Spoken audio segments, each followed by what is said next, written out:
बिस्मिल्लाहिर्रहमानिर्रहीम। Welcome to my channel for learn together. उम्मीद है कि आप तमाम लोग खैरियत से होंगे। तो आज आपका फिजिक्स का पेपर था, first year intermediate pre engineering and pre medical students का। ठीक है, तो आज उसके एमसीक्यूज़ देख लेते हैं कि कितने एमसीक्यूज़ आपके ठीक हुए हैं। किसी एमसीक्यूज़ में कोई गलती हुई हो तो आपने कमेंट करके ज़रूर बताना है, उसको वेरिफिकेशन कर लेंगे।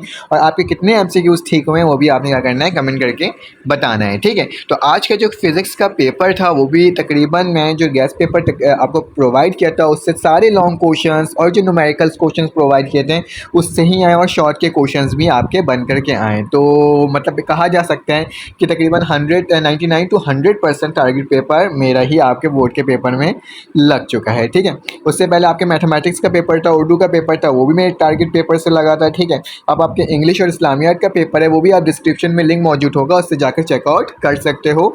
और देखते हैं, अब तो आपके पेपर्स ख़त्म भी होने वाले हैं। चले आ जाएँ। हमारे पास पहला लिखा हुआ है refractive index of a glass increase uniformly as there is increase in it's.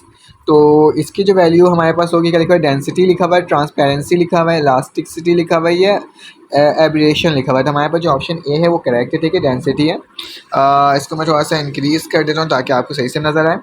फिर लिखा है when a body fall freely under the gravity it cover the distance in 2 second. तो इसका जो आंसर होगा हमारे पास वो क्या होगा, 19.6 मीटर। ठीक है, नेक्स्ट है हमारे पास लिखा हुआ है the law of reflection and refraction of light are represented bye.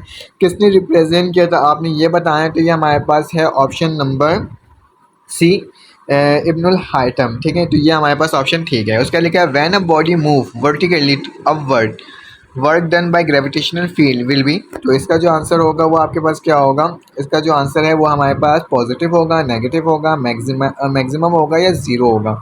तो इसका जो आंसर है वो क्या होगा, नेगेटिव होगा। ठीक है, नेक्स्ट हमारे पास लिखा हुआ है ऑप्शन, उसको भी देख लेते हैं कि इसमें क्या होने वाला है। इसमें लिखा हुआ है हमारे पास when a direction of a force is opposite to the direction of displacement then the work done is positive, zero, negative या इन्फिनिटी। हमारे पास इसमें भी क्या आएगा, नेगेटिव ही होता है जब अपोजिट होता है डिस्प्लेसमेंट के। ठीक है, the value of the gravitational constant, आपने बताना the value of the gravitational constant was the first determined by, किसने कहा था, न्यूटन, कैवेंडिश, आइंस्टाइन या फिर मैक्सवेल। तो हमारे पास ऑप्शन नंबर बी क्या है, इसका करेक्ट है।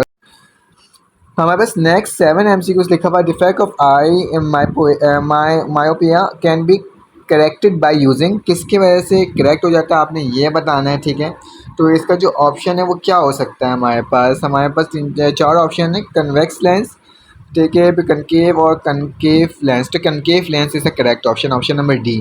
फिर उसके बाद लिखा हुआ है एमसीक्यूज नंबर 8 के अंदर, और आपने बताना है इसका answer, expression of Stoke law is option number A. ठीक है, ये करेक्ट है।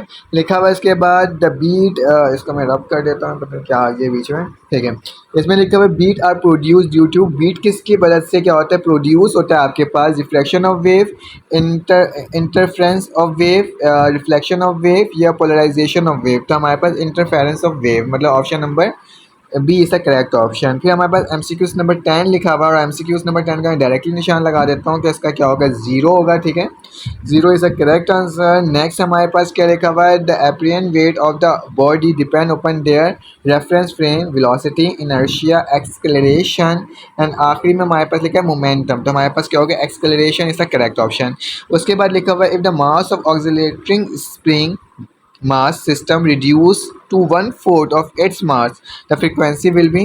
तो इसकी फ्रीक्वेंसी हमारे पास क्या होगा आपने ये बताना है, तो इसकी फ्रीक्वेंसी हमारे पास डबल हो जाएगी। ठीक है, नेक्स्ट हमारे पास लिखा हुआ है a body moving with a uniform circular motion having a radius R its half revolution and displacement transverse is. जब हाफ रेवोल्यूशन हुआ तो कितना आएगा हमारे पास, 2r आएगा। ठीक है, it has the highest frequency, किसकी सबसे ज़्यादा हाईएस्ट फ्रिक्वेंसी होता है आपने ये बताना है। तो एक्स रेस की सबसे ज़्यादा होती है इन तीनों के कंपैरिजन में। ठीक है, this is a property do not exhibit by sound wave, जो साउंड वेव से नहीं होता आपने ये बताना है। तो ये हमारे पास क्या हो जाएगा, मोमेंटम हो जाएगा। ठीक है, लेकिन the work energy equation is, work energy equation क्या है हमारे पास, law of conservation of energy, option number B है। ठीक है, तो ये हो गया लॉन्ग शॉर्ट क्वेश्चन। देख लेते हैं, मैंने वर्क डन का आपको बताया था, ये भी आपके पेपर में सवाल सवाल आया बन करके।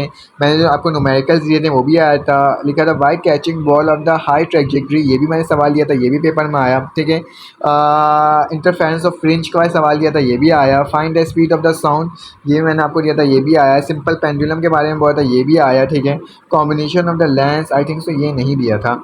Prove the power of scholar dot, ये दिया था आपको। हेलीकॉप्टर वाला सवाल दिया था, ये भी आया। डायमेंशनल एनालिसिस का भी सवाल आया।